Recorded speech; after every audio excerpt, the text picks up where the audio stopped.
Kita akan masuk teman-teman sekalian lanjutan dan kita akan tutup dengan ini insyaAllah di akhir bacaan zikir habis sholat, yaitu membaca ayat kursi dan juga ada dua doa, yaitu membaca la ilaha illallah wahdahu la syarikalah lahul mulku wa lahul hamdu yuhyi wa yumiitu wa huwa ala kulli syai'in qadir, serta juga membaca Allahumma inni as'aluka ilman nafi'a wa rizqan thayyiban wa amalan mutaqabbala, yang akan kita rincikan insyaallah satu persatu.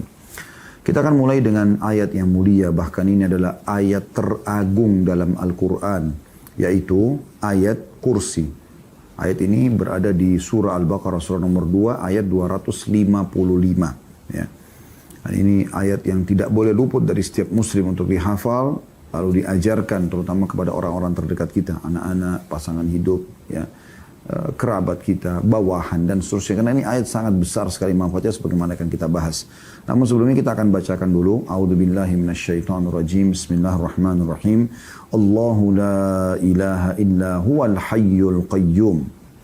Allah, siapa Allah itu?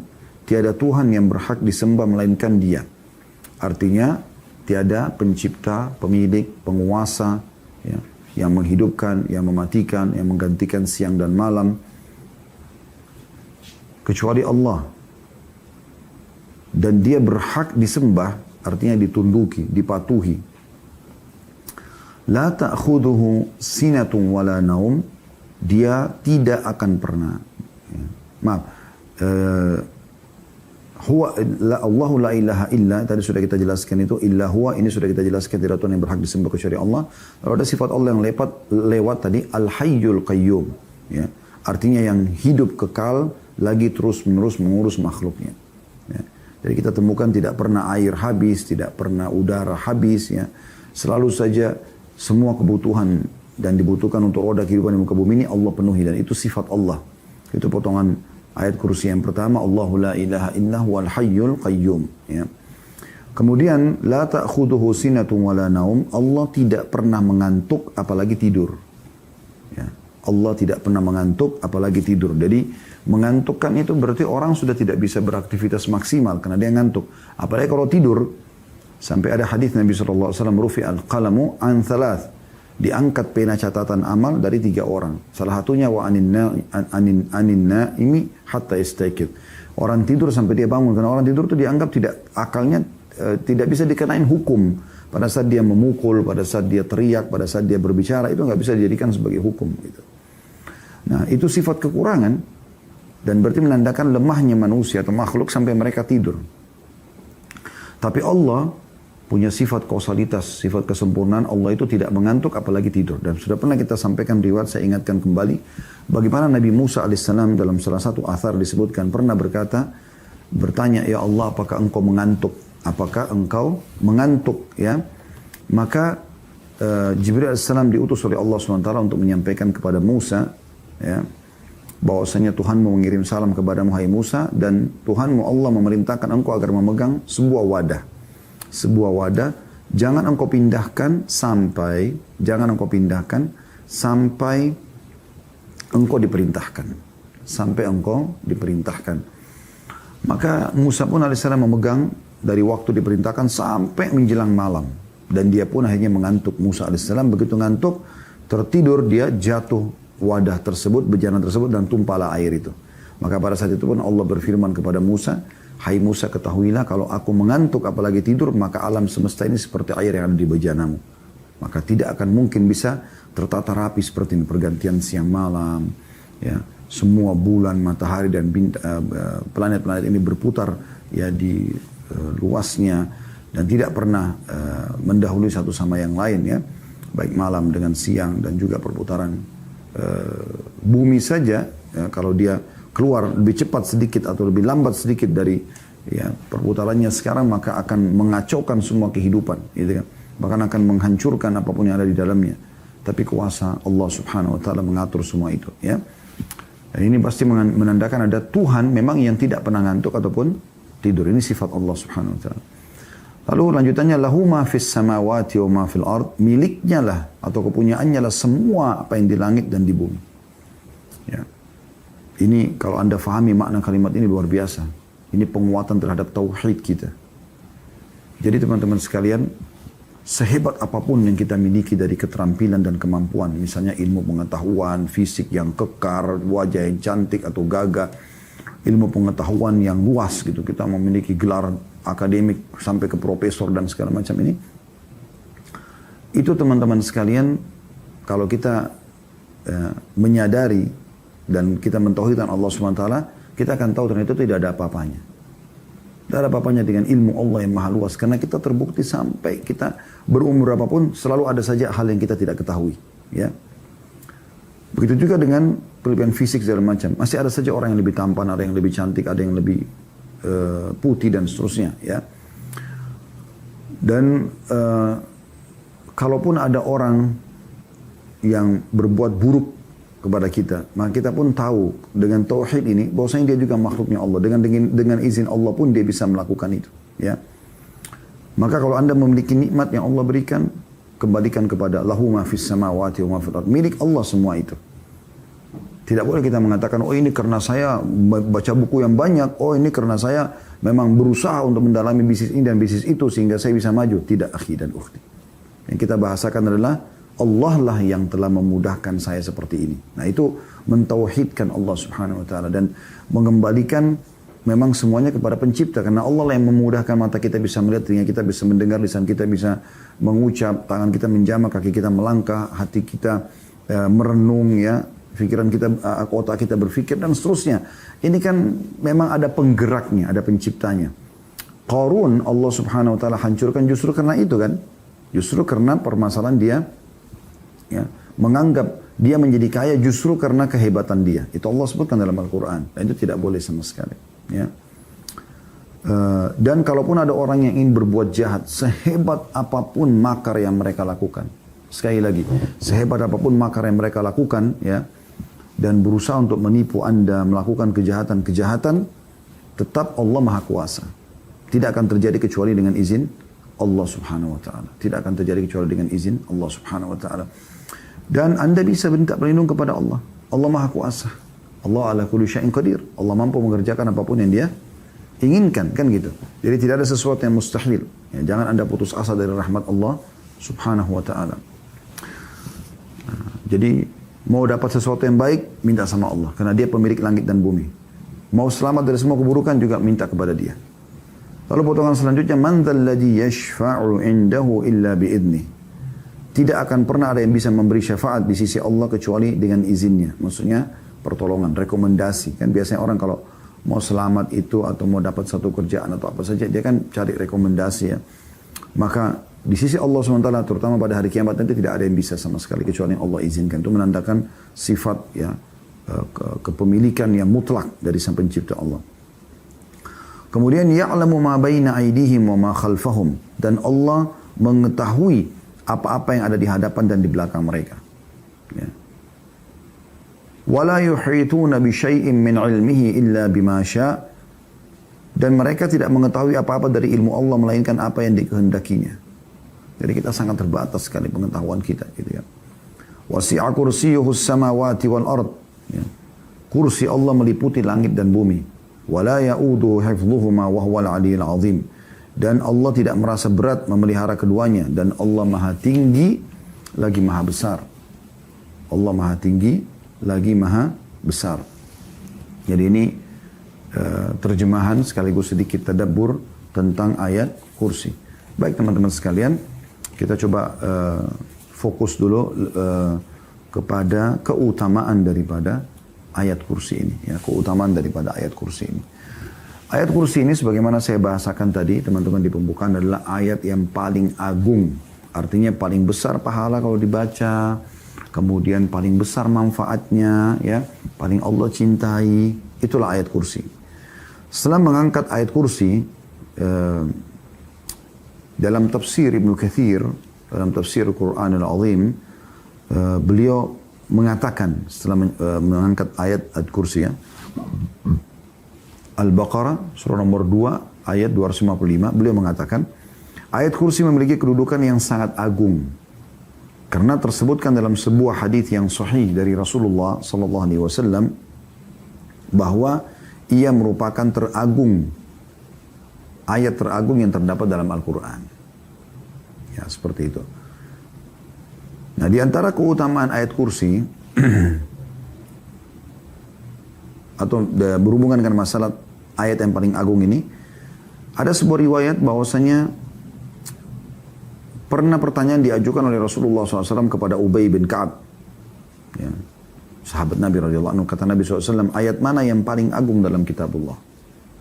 Maka Ubay menjawab, ayat kursi. Maka beliau SAW menepuk dada Ubay, kemudian mengatakan, wahai Abu Munzir, sesungguhnya engkau berbahagia dengan ilmu yang telah engkau miliki. Hadis ini riwayat Muslim. Ya.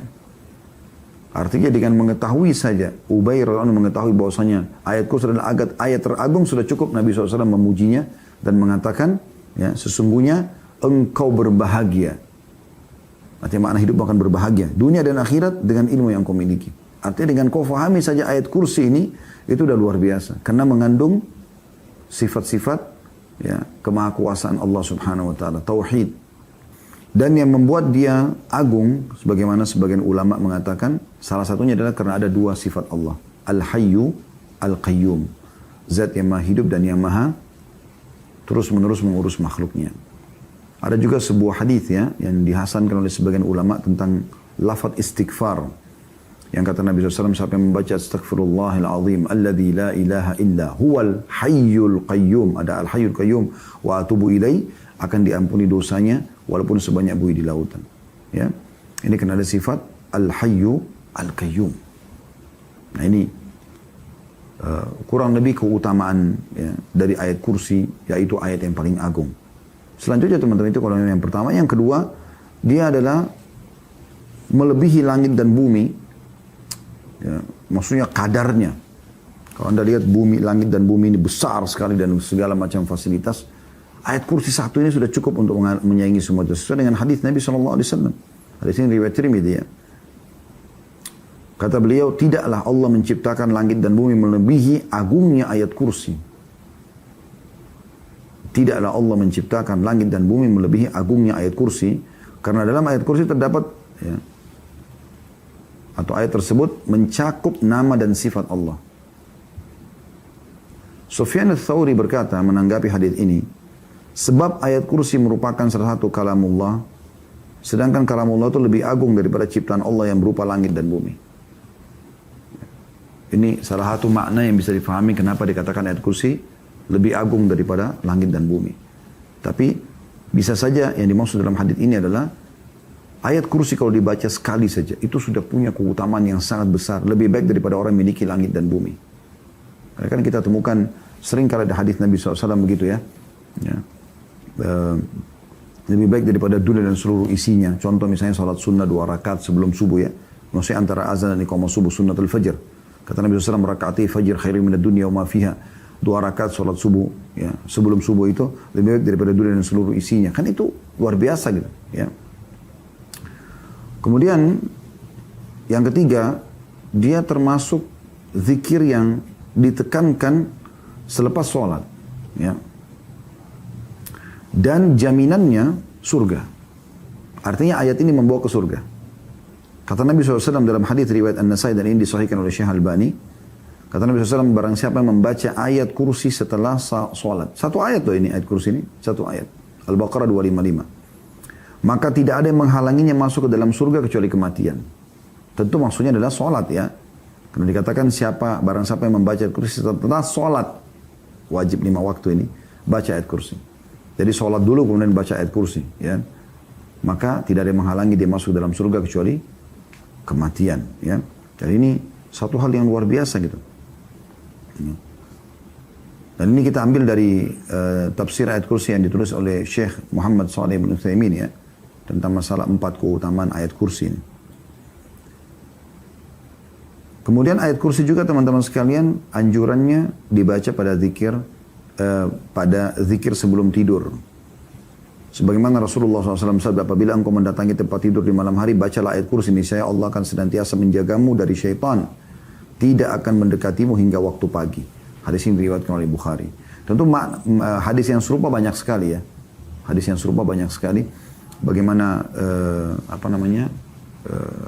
Abu Hurairah diajarkan oleh seorang sosok syaitan yang mencoba mencuri dari Baitul Mal ayat kursi yang dia janjikan bahwasanya itu akan menyelamatkan dari gangguan syaitan, dan Nabi SAW membenarkan statement itu tapi mengatakan yang mencuri itu adalah syaitan. Begitu juga ada sahabat Nabi yang lain juga ya. Begitu juga ya. Dia suka bersedekah dengan kurma, maka satu malam pernah hilang kurmanya dia. Maka dia pun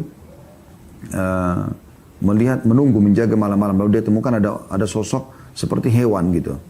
Tapi dia salam, ya, sahabat ini salam lalu dijawab gitu.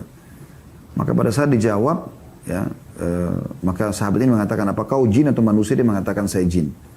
Lalu kata sahabat ini, coba ulurkan tanganmu. Ulurkan, kata sahabat ini ternyata tangannya seperti anjing. Nah ini disebutkan oleh Al-Mundhiri dalam kitab At-Targhib wa Tarhib, dan juga disahihkan oleh Syekh Albani dalam Sahih At-Targhib wa Tarhib hadisnya. Kemudian dan ini Anda bisa ikutin di hari Jumat kami membahas itu ya. Di jilid 2 bukunya. Kemudian dia pun ya pada saat itu berkata sahabat ini, apa yang bisa menyelamatkan kami dari kamu? Dari kalian ini golongan saya. Dia bilang, baca Allahu la ilaha illa huwal hayyul qayyum. Maka tidak akan pernah ada yang bisa mengganggumu dari kalangan kami. Jadi begitu luar biasa dahsyatnya ayat kursi ini ya. Jadi Syekh Utsaimin menyebutkan 4 tadi ya. Tapi kita tambahkan juga dia juga dibaca di zikir pagi petang ya, di pagi dan di sore hari. Kemudian juga dia dibaca di saat seseorang itu merasa ada gangguan ya. Orang biasa kalau ruqyah membaca dengan ayat kursi ya, itu karena punya banyak sekali hadis-hadis yang menyebutkan kalau Allah akan menyelamatkan seseorang itu dari syaitan dengan baca ayat kursi itu. Dalam hadis yang lain kalau masalah tidur juga ya, berhubungan tadi dengan poin yang kita juga bahas itu, siapa yang membaca ayat kursi pada saat mau tidur dia akan selamat dari syaitan sampai pagi hari ya. Syekh bin Baz mengatakan ayat kursi ini adalah ayat yang sangat agung dan memiliki keutamaan dalam kitab Allah Subhanahu wa taala. Ya. Karena mengandung tauhid dan keikhlasan kepada Allah serta menerangkan tentang kebesaran Allah. Bila seseorang membaca ayat ini, kata beliau, setiap selesai sholat maka ia akan menjaganya, ayat itu tadi, dan dari setiap kejahatan. Begitu pula jika membacanya ketika tidur. Ini diambil dari Majmu' Fatawa beliau ya, Syekh bin Baz jilid 9 halaman 323 gitu. Ya. Jadi dia punya keutamaan tersendiri ya tentang masalah ayat kursi ini. Tentu teman-teman sekalian ada beberapa hal yang kadang-kadang juga orang nukil ya, tapi ini butuh mencari referensi yang benar tentang ayat kursi. Karena tidak semua hadis yang dinukil itu ya, tapi ternyata dianggap punya keutamaan. Karena banyak juga penyebab hadis palsu. Orang kadang-kadang menyebutkan hanya untuk memotivasi orang berbuat baik gitu. Tapi sebenarnya dia tidak ada gitu kan. Nah, ini hati-hati dalam masalah seperti ini. Makanya tadi kita sebutkan ya, tentang hadis-hadis yang punya rujukan ya. Allahu a'lam ya. Tapi kalau misalnya ada hadis yang Anda temukan memang sifatnya dia punya dalil-dalil yang benar, tidak ada masalah ya. Juga ada hadis tentang masalah kalau Anda baca, tadi kan saya bilang di zikir pagi petang ya, tapi ada hadis yang berbunyi begini tentang keutamaan membaca ayat kursinya. Idza qara'aha ya. Idza qara'atha ghudwatan ujirat minna hatta tumsi. Ya, ini kasus tadi hadis nama sahabat itu Ubay bin Ka'ab yang bertemu dengan jin tadi itu. Jadi itu mengatakan siapa yang membaca ketika pagi ayat kursi itu, maka dia akan diselamatkan dari kami sampai sore. Wa idza qara'at hina tumsi ujirat minna hatta tusbih. Kalau dia dibaca sore hari, maka dia akan ya, selamat dari kami sampai pagi hari. Jadi banyak sekali keutamaan-keutamaan yang luar biasa dari ayat kursi itu sendiri. Ya. Baik teman-teman sekalian, ini berhubungan dengan masalah ayat kursinya ya. Dan mudah-mudahan ini bisa mewakili sebenarnya apa yang harus kita sampaikan berhubungan dengan ayat kursi. Intinya jangan sampai ketinggalan teman-teman sekalian. Baik di waktu-waktu yang kita sebutkan tadi ini adalah habis sholat. Supaya bisa masuk surga. Karena yang baca habis sholat 5 waktu maka tidak ada yang menghalangi antara dia dan surga kecuali kematian. Kemudian juga dibaca pada saat mau tidur, dibaca zikir pagi petang, dan sudah kita coba sebutkan tadi keutamaan-keutamaan. Kemudian zikir selanjutnya teman-teman sekalian adalah habis sholat dianjurkan baca la ilaha illallah wahdahu la syarika lah, lahul mulku wa lahul hamdu yuhyi wa yumiit wa huwa ala kulli syai'in qadir. Ya. Ini kalau kita rentet dari awal kita belajar zikir habis sholat ya, itu di halaman 61. Saya ngajak teman-teman kembali dulu, kan kita sekarang berada di halaman 68 ya. Kalau yang pegang bukunya bisa kembali ke halaman 61 dulu. Ada la ilaha illallah wahdahu la syarika lah, lahul mulku wa lahul hamdu wa huwa ala kulli syai'in qadir. Jadi tidak ada yuhyi wa yumitnya. Dan itu cuma dibaca sekali di sini ya. Tapi ada sambungan Allahumma la mani lima a'taita wa la mu'ta lima mana'ta wa la yanfa'u dzal jaddu minkal jadd. Ini sudah panjang lebar kita jelaskan ya. Kemudian diulangi lagi la ilaha illallah di halaman 62-nya. Zikir yang lainnya juga la ilaha illallah wahdahu la syarika lah, lahul mulku wa lahul hamdu wa huwa ala kulli syai'in qadir. Ya. Ini juga sama diulangi lagi tapi tidak ada yuhyi wa yumitnya ya. Kemudian juga kita dianjurkan baca subhanallah, alhamdulillah, Allah akbar masing-masing 33 kali. 100-nya kita baca la ilaha illallah wahdahu la syarikalah, lahul mulku wa lahul hamdu wa huwa ala kulli syai'in qadir. Tapi tidak ada yuhyi wa yumitnya. Dan sempat saya bacakan waktu itu ada keutamaan membaca zikir la ilaha illallah wahdahu la syarikalah ini ya. Saya ingatkan kembali karena ini zikir penting sekali dan coba amalkan teman-teman sekalian karena keutamanya sangat besar. Ini sudah saya bacakan pada pertemuan yang lalu di awal kita bahas zikir habis sholat ya. Tapi saya sendiri merasa nggak ada ruginya kita mengulanginya. Mungkin mengingatkan kita kembali kalau kita belum amalkan. Atau kalau kita sudah amalkan kita dapat keutamaan majelis ilmunya ya. Perhatikan saya ambil dari buku Sahih Targhib Tarhib ya. Tulis oleh Mundhir dan ditelusuri hadisnya oleh Syekh Albani. Yaitu hadis Abu Dzar radhiyallahu anhu. Kata Nabi SAW, man qala fi duburi salatil fajri wa huwa thanin rijlaihi qabla an yatakallam la ilaha illallah wahdahu la syarika lah, lahul mulku wa lahul hamdu yuhyi wa yumiit wa huwa ala kulli syai'in qadir 10 marrat kataballahu lahu 10 hasanat wa maha anhu 10 sayyiat wa rafa'a lahu 10 darajat wa kana yawmahu dhalika kullahu fi hirzin min kulli makruh wa hurisa min asyaitan wa lam yanbaghi li dhanbin an yudrikahu fi dhalikal yawmi illa syirka billah. Barang siapa yang setelah sholat subuh, tadi kan di buku kita dibaca selepas sholat ya, tapi di sini disebutkan bacanya selepas sholat subuh. Artinya di 5 waktu sholat dianjurkan baca, tapi di sholat subuh ini, dan ada riwayat lain juga menyebutkan asar dan maghrib ya, anjurannya 10 kali. 10 kali. Kalau habis sholat duhur ya, dan isya, ini anjurannya baca sekali-sekali saja. Ya. Nah kalau Anda jaga selepas sholat subuh, selepas sholat asar, selepas sholat maghrib ini, Anda baca 10 kali, perhatikan. Hadis ini dulu menyebutkan tentang masalah subuh dulu ya. Kata Nabi SAW, barang siapa yang selepas sholat subuh, semenjak dia menekuk kedua kakinya. Jadi belum mengubah posisi ya kaki kanan yang masih terlipat jari-jarinya dan kakinya ke atas ya. Gitu. Barang siapa yang selepas sholat subuh, sementara dia masih menekuk kedua kakinya, sebelum dia berbicara sama orang, membaca la ilaha illallah wahdahu la syarikalah, lahul mulku wa lahul hamdu yuhyi wa yumiit wa huwa ala kulli syai'in qadir 10 marrat. Tidak ada Tuhan yang berhak disembah kecuali Allah, miliknya lah kerajaan, miliknya lah puji-pujian, dia maha hidup dan dia yang menghidupkan dan mematikan, dan dia mampu mengerjakan apa yang dia inginkan 10 kali. Di sini hadis tentang subuh ya. Lalu kata Nabi SAW, kataballahu lahu 10 hasanat, Allah akan catatkan baginya 10 pahala. Wa maha anhu 10 sayyiat, dan akan dihapus darinya 10 dosa. Wa rafa'a lahu 10 darajat, dan akan diangkat untuknya 10 derajat. Wa kana yaumahu dzalika kullahu fi hirzin min kulli makruh. Dan pada hari itu dia akan dijauhkan dari semua yang dia tidak suka. Wa hurisa minasyaitan, dan diselamatkan dari syaitan. Wa lam yanbaghi li dzambin an yudrikahu fi dzalikal yaumi illa syirka billah. Dan tidak akan ada dosa yang bisa membinasakan dia, menyusahkan hidupnya, menyedihkan dia kecuali syirik kepada Allah. 10 kali. Anda dapat keutamaan pertama, dicatat 10 pahala. Keutamaan kedua, dihapus 10 dosa. Keutamaan ketiga, diangkat 10 derajat. Di keutamaan keempat, dia akan diselamatkan dari semua yang dia benci pada hari itu. Apapun yang membahayakan, dia akan hilang. Yang kelima, dia akan selamat dari syaitan pada hari itu. Yang keenam, tidak ada dosa yang bisa membinasakan dia, menyusahkan hidupnya, kecuali syirik kepada Allah. Ya. Ini yang keenam. Yang ketujuh ada riwayat ditambah, ya, tambahan riwayat lain yaitu wa kana lahu bikulli wahidatin qalaha itqu raqabatin mu'minah. Dan setiap satu kali dia ucapkan, dia mendapatkan seperti membebaskan satu orang hamba sahaya. Kan disuruh baca 10. Berarti dia dapat keutamaan seperti bebasin 10 orang budak. Bagaimana Anda kalau bebasin satu orang budak? Selama dia bebas, dia mulai beraktivitas kemana-mana, ya, maka Anda akan panen pahalanya. Karena Anda yang bebasin dia kan. Kasus Bilal dibebaskan oleh Abu Bakar. Dan Abu Bakar panen semua pahala Bilal.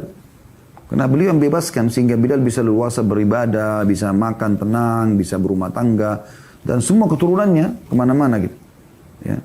Karena semuanya jadi bebas karena kasus pembebasan. Makanya pahalanya sangat besar gitu. Nah kita kalau baca ini teman-teman, la ilaha illallah wahdahu la syarika lah lahul mulku wa lahul hamdu yuhyi wa yumiit wa huwa ala kulli syai'in qadir. Selepas subuh 10 kali dicatat baginya 10 pahala, dihapus darinya 10 dosa, ya, diangkat 10 derajat, dihilangkan dari semua yang dia benci pada hari itu. Tidak ada yang bisa menimpa masalah buat dia. Kemudian diselamatkan dari syaitan. Itu sudah 5. Yang keenam, dia tidak akan pernah binasa, ya, dari dosa apapun kecuali syirik.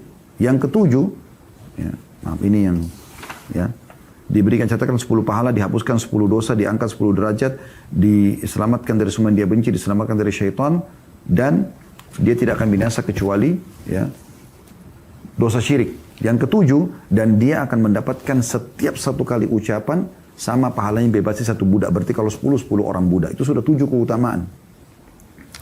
Dalam riwayat An-Nasai, tadi kan itu riwayat Abi Dzar, ya, radhiyallahu anhu. Sekarang kalau dalam riwayat Mu'adz bin Jabal radhiyallahu anhu berbunyi, "Wa man qalahunna hina yansarifu min salatil 'ashri u'tiya mithla dzalika fi lailatihi." Dan barang siapa yang mengucapkannya ketika selesai sholat asar, maka dia diberi seperti itu pada malamnya. Barang siapa yang mengucapkannya ketika selesai sholat asar, maka dia diberi seperti itu pada malamnya. Jadi cari, kan subuh kan? Saya sudah bilang tadi, di asar juga. Jadi siapa yang baca ini? La ilaha illallah wahdahu la syarika lah lahul mulku wa lahul hamdu yuhyi wa yumiit wa huwa ala kulli syai'in qadir. Tapi ingat, sebelum mengubah posisi duduk kaki ya, 10 kali subuh, 10 kali asar di sini, ya. Maka sama, diberikan 7 keutamaan tadi. Dicatatkan baginya 10 pahala, dihapuskan darinya 10 dosa, diangkat 10 derajat, diselamatkan dari semua yang dia benci pada hari itu, diselamatkan dari syaitan, diselamatkan dari apapun dosa yang bisa membinasakan dia kecuali syirik kepada Allah. Dan yang ketujuh, seperti dia setiap satu kali ucapan, ini kan 10 kali, mendapatkan pembebasan satu orang budak. Berarti 10 kali sama dengan 10 budak. Nah di sholat asar juga sama tadi disebutkan. Jadi lakukan sama sebelum mengubah posisi kaki, ya. Riwayat yang lain dari hadis Umara bin Shabib As-Sabai radhiyallahu anhu, beliau berkata Rasulullah SAW bersabda, "Man qala la ilaha illallah wahdahu la syarikalah, lahul mulku wa lahul hamdu yuhyi wa yumiit wa huwa ala kulli syai'in qadir" 10 marrat. Sama tadi ya. Siapa yang mengucapkan la ilaha illallah wahdahu la syarikalah, lahul mulku wa lahul hamdu wa huwa yuhyi wa yumiit wa huwa ala kulli syai'in qadir 10 kali ala ithril maghrib. Selepas salat maghrib, ya. Selepas salat maghrib. Ba'athallahu lahu maslahatan yahfazunahu minasyaitani hatta yusbih. Allah akan utus pasukan bersenjata yang akan menjaganya dari syaitan sampai pagi. Sudah baca habis maghrib. Ini berarti keutamaan yang ke-8. Ya. Tapi ini, karena Nabi SAW sebutkan maghrib, berarti adanya penjagaan pasukan, ya, yang akan menjaga dari syaitan di malam hari. Habis maghrib dijaga sampai pagi. Ini keutamaan yang ke-8 tapi hanya didapatkan kalau dibaca habis maghrib, ya. Cuma semua keutamaan tadi yang 7 itu bisa didapatkan juga walaupun kita baca habis maghrib di sini, ya. Wa kataba lahu biha 10 hasanatin mujibat. Dan Allah memberikan kepada dia 10 pahala yang pasti membawanya masuk ke dalam surga. Jadi mirip dengan keutamaan tadi, ya. Wa maha anhu 10 sayyiatin mubiqat. Dan Allah akan menghilangkan dari dia 10 dosa yang bisa membinasakan dia. Wa kanat lahu bi'adli 10 raqabatin mu'minat. Dan itu senilai dengan 10 pembebasan 10 orang budak mukminah. Berarti intinya kita baca, teman-teman sekalian, 10 kali habis subuh, sebelum ubah posisi kaki, habis asar dan habis maghrib. Usahakan sebelum ubah posisi kaki, ya.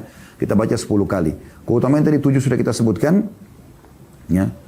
Yaitu dia akan mendapatkan 10 pahala, dihapus 10 dosa, diangkat 10 derajat, ya, kemudian dihilangkan dari segala yang makruh atau dia benci pada hari itu, diselamatkan dari syaitan, kemudian dia juga tidak akan binasa kecuali dari dosa syirik, dan dia juga bisa mendapatkan setiap satu zikirnya seperti bebasin satu orang budak. Ya. Kemudian ditambah tadi di hadis ini, kalau dia baca habis maghrib, Allah akan datangkan, ini keutamaan yang ke-8, tentara yang akan menjaganya dari syaitan sampai pagi. Gitu kan. Ini keutamaan tambahan. Sisanya keutamanya mirip dengan tadi. Ya. Berarti ada 8 buah keutamaan. Ya. Ada hadis yang mulia, saya harap kita bisa Allah mudahkan, Allah berikan taufik untuk mengamalkan teman-teman sekalian. Hadis ini luar biasa. Gitu. Kata Abu Ayyub radhiyallahu anhu, bahwa Rasulullah SAW bersabda, man qala idza asbaha la ilaha illallah wahdahu la syarikalah lahul mulku wa lahul hamdu wa huwa ala kulli syai'in qadir. Ya.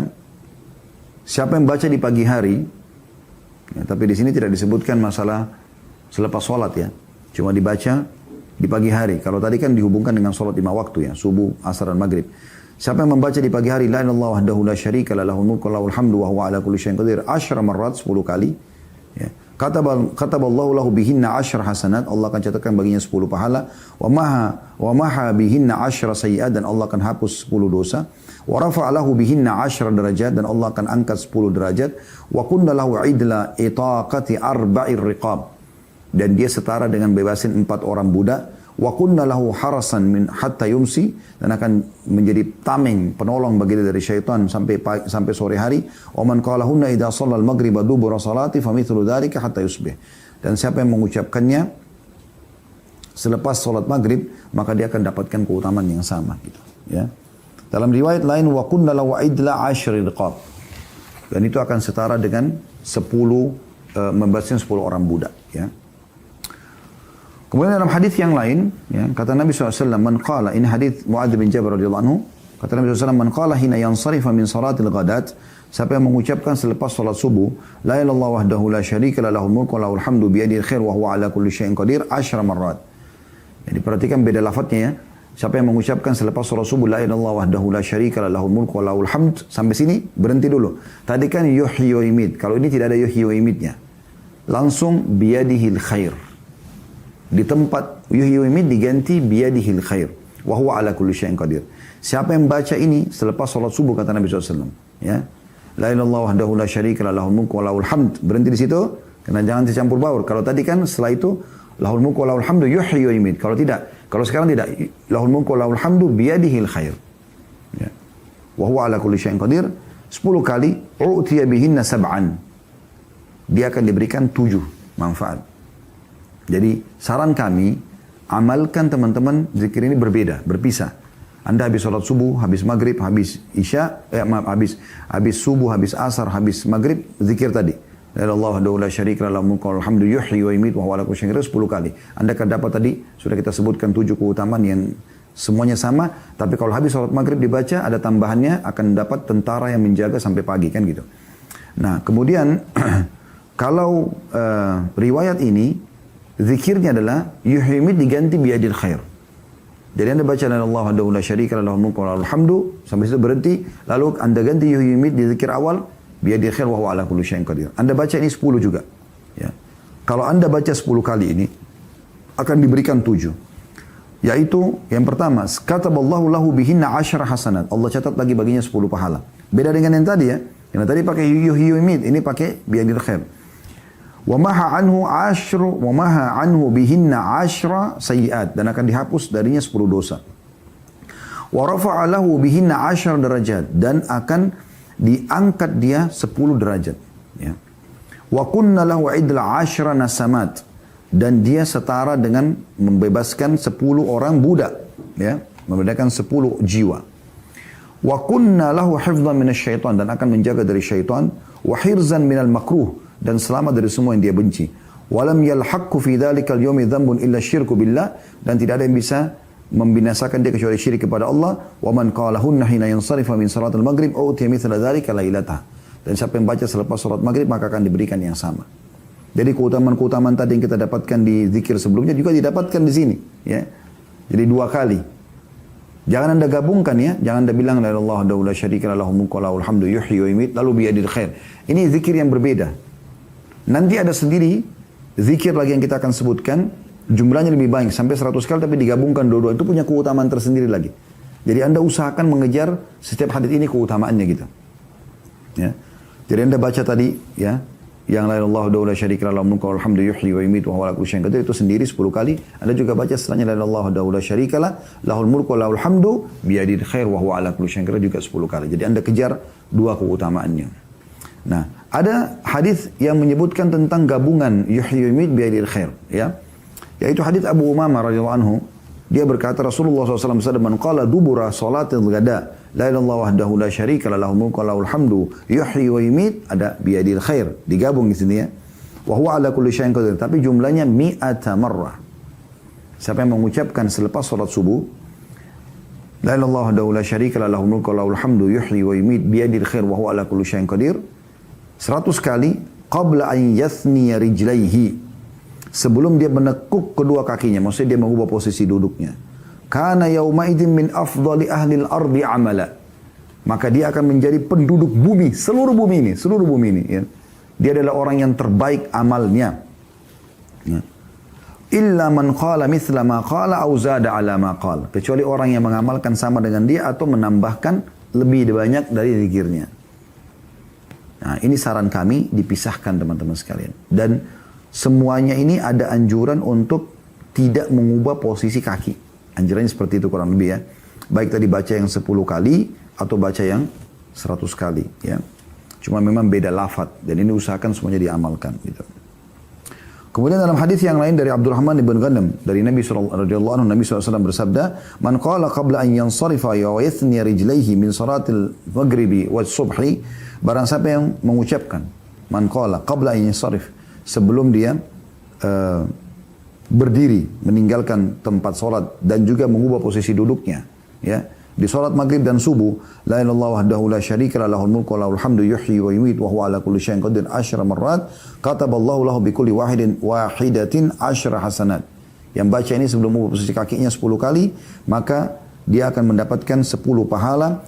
Wa maha anhu 10 sayyi'at, dan akan dihapus darinya 10 dosa. Wa rafa'alahu 10 derajat, dan diangkat 10 derajat. Wa kanat hirzan minasyaitan, wa kanat hirzan min kulli makruh, dan itu akan menjaganya dari semua yang dia benci. Wa hirzan minasyaitanir rajim, dan menyelamatkan dari syaitan yang terkutuk. Wa lam yahilla li dzambin an yudrikahu illa syirik, dan tidak ada dosa yang bisa membinasakannya kecuali syirik. Wa kana min afdhalin nasi amalan illa rajulan yafdhuluhu wa yaqulu afdhala mimma qala, kecuali orang, dan dia akan menjadi manusia terbaik kecuali ada orang yang melebihi dari apa yang dia kerjakan.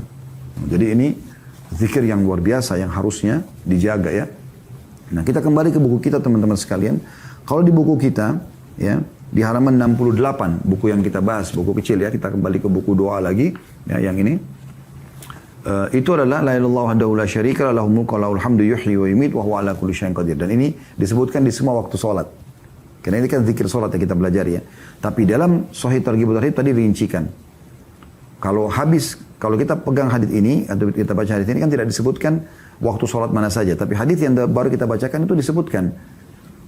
Kalau kita hubungkan berarti salat duhur dan salat isya yang kita baca sekali-sekali. Tapi salat subuh, asar dan maghrib kita bacanya 10 kali, dan sudah kita sebutkan tadi keutamaan-keutamanya. Ada tulisan di sini ya. Ini dibaca 10 kali sesudah sholat maghrib dan subuh. Maksudnya tadi hadis la ilaha illallah wahdahu la syarika lahu. Ya. Jadi di sini di buku ini juga dikuatkan seperti apa yang dibahas oleh Sahih Targhib wa Tarhib ya. Berarti ya sama, kurang lebih habis duhur dan habis isya kita bacanya sekali gitu. Oke. Selanjutnya doa terakhir, Allahumma inni as'aluka ilman nafi'a. Ya Allah, aku memohon kepadamu ilmu yang bermanfaat, wa rizqan thayyiba, dan rezeki yang baik. Wa amalan mutaqabbala, dan amal yang diterima. Ya. Ini dikatakan dibaca setelah salam dari sholat subuh. Jadi bukan di semua sholat, tapi di sholat subuh. Ya. Hadis ini diriwayatkan Ibnu Majah dengan ahli hadis yang lain, dan juga bisa dilihat dalam Sahih Ibnu Majah jadi 1 halaman 152 dan Majma' Az-Zawaid jadi 10 halaman 111. Baik, kita bedah doa terakhir ini teman-teman. Ini dibaca habis subuh, selepas sholat, selepas salam. Allahumma inni as'aluka ilman nafi'a. Ini pelajaran penting ya. Berarti Islam selalu memotivasi agar seluruh penganutnya memiliki ilmu yang luas ya. Ya, dan ilmu yang benar sesuai dengan Al-Quran dan Sunnah. Dan ini ada motivasi khusus. Bagaimana di awal kita mau memulai aktivitas kita di pagi hari, kita dianjurkan minta ilmu yang bermanfaat. Ya. Kemudian warizqan thayyiba. Wa rizqan thayyiba artinya rezeki yang baik. Rezeki yang baik. Ya. Di sini maksudnya rezeki yang baik adalah rezeki yang halal dan membawa manfaat. Anda bisa lihat di situ terjemahannya ya. Rezeki yang baik dalam kurung halal dan membawa manfaat. Karena bisa saja orang cari dari sumber yang haram, lalu dia makan, ini jadi masalah buat dia. Ya. Karena makanan dan minuman haram atau sesuatu dari haram ini, itu efeknya sangat besar sekali. Ini sudah panjang lebar kami jelaskan di Tablik Akbar dulu ada, dan ada bisa lihat di playlist insya Allah, akibat makanan haram. Ya. Kemudian, dan amal yang diterima, wa amala mutaqabbala, artinya seluruh amal saleh yang dikerjakan, yang aku kerjakan, itu diterima. Jadi jangan luput, insya Allah semoga Allah mudahkan kita mengamalkan di pagi hari. Jadi 3 hal ini yang paling penting dalam kehidupan seorang muslim. Bagaimana dia diberikan ilmu bermanfaat, jadi hari tidak berlalu tanpa ada pelajaran ilmu agama, dan kalaupun sudah ada yang dia pelajari, dia mudah untuk mengamalkan. Kemudian rezeki yang baik-baik, rezeki yang banyak tapi halal, dan juga bukan cuma itu, bermanfaat. Ada orang punya rezeki halal tapi sibuk nabung terus, tidak pernah sedekah. Ini keliru. Harusnya dia bawa hartanya ke akhirat. Yang sudah pernah kita jelaskan juga di keutamaan bersedekah ya, ada judul Tablik Akbar kami, itu ceramah kami. Bisa Anda lihat di playlist keajaiban sedekah ya. Kemudian yang terakhir adalah minta amal kita diterima. Dan ini poin tidak kalah penting teman-teman sekalian. Jangan pernah merasa amal kita sudah diterima. Ya. Walaupun Anda sudah melakukannya. Jangan pastikan gitu. Tapi biarkan Allah yang mengambil dan memberikan. Makanya saya kasih contoh misalnya. Kita tentu tidak boleh ragu dengan janji Allah ya. Kalau kita sudah ikutin syarat-syarat, insya Allah Allah terima. Tapi kita ambil pelajaran dari kasus Ibrahim dan Ismail alaihimussalatu wassalam. Bagaimana keduanya ini teman-teman sekalian. Ibrahim dan Ismail alaihimussalatu wassalam. Dua-duanya ini pada saat sudah menjalankan perintah Allah. Dari awal ya, Nabi Ibrahim mimpi mau sembelih anaknya, kemudian tidak jadi karena Allah ganti dengan sembelihan. Itu hanya lihat mimpi kan, dan mimpi semua seorang Nabi adalah wahyu. Kemudian setelah itu disuruh bangun Ka'bah, kemudian dipanggil orang haji ya. Lalu setelah semua itu, apa kata Ibrahim dan Ismail AS? Mengerjakan perintah Allah, wahyu turun, Jibril datang dan sudah sesuai semuanya. Apa kata mereka? Rabbana taqabbal minna innaka antas samiul alim. Wahai Tuhan kami, terima ini dari kami. Padahal sudah jelas-jelas Nabi ikhlas dan menerima wahyu, ya, sesuai dengan panduan, sudah nggak salah gitu. Tapi mereka masih mohon kepada Allah, merendah kepada Allah, mengatakan ya Allah terimalah ini dari kami. Rabbana taqabbal minna innaka antas samiul alim. Sungguhnya Kau Maha mendengar dan Maha mengetahui. Wa tub alaina innaka antat tawwabur rahim. Dan terimalah taubat kami karena Kau Zat yang Maha penerima taubat dan juga Maha pengasih, gitu ya. Jadi ini hal yang luar biasa. Dari doa ini kita bilang amal mutaqabbala, dan amal yang diterima. Ya. Jadi walaupun sudah ikhlas kita kerjakan segala macam, tetap minta pada Allah agar diterima amal tersebut. Allahu a'lam. Jadi ini bahasan kita pada kesempatan ini insyaallah. Dan kedepannya kita akan lanjutkan doa istikharah ya, sebagaimana ada lihat di buku.